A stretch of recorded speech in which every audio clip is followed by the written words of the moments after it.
నమస్కారం. నేను RTC DPTO Palnadu. మనకి మహాశివరాత్రి జాతర సందర్భంగా ఈ నెల 15వ తారీఖున జరుగుతున్న కోటప్పకొండ తిరునాళ్ళకి ఈ సంవత్సరం మనం 618 బస్సులని ప్లాన్ చేయడం జరిగింది. గత సంవత్సరంతో పోలిస్తే ఈ సంవత్సరం దాదాపుగా 70 బస్సులని అదనంగా ప్లాన్ చేసిన జరిగింది.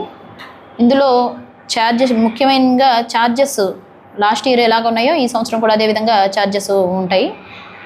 స్త్రీ శక్తి అప్లై అన్ని బస్సుల్లోనూ మరి అవకాశం ఉన్న అన్ని బస్సుల్లోనూ తిప్పే అన్ని బస్సుల్లోనూ స్త్రీ శక్తి పథకం కూడా అమల్లో ఉంటుంది.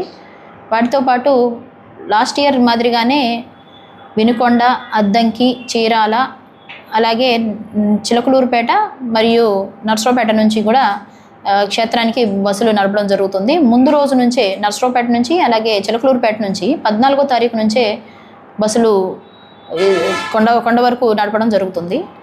అలాగే ముఖ్యమైన మనకి నర్సరావుపేట వరకు వెళ్ళేవాళ్ళు, కొండ దగ్గర నుంచి నర్సరావుపేట వరకు వెళ్ళే వాళ్ళ ప్యాసింజర్స్కి క్యాంపు పెట్రుపాలెం నుంచి కొండ వరకు ఉన్న మధ్యలో గల ప్లేస్లో మరి క్యాంప్ ఇవ్వడం జరిగింది.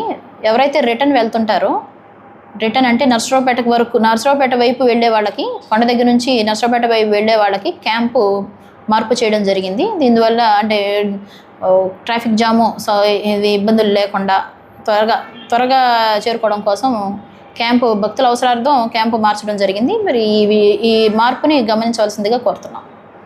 ఈ ప్రయాణికులకు అవసరమైన సౌకర్యాలన్నీ కల్పించడం జరిగింది కాబట్టి ప్రయాణికులు ఈ సౌకర్యాన్ని వాడుకొని మరి తిరునాళ్ళని సక్సెస్ఫుల్గా చేయవలసిందిగా కోరుతున్నాం.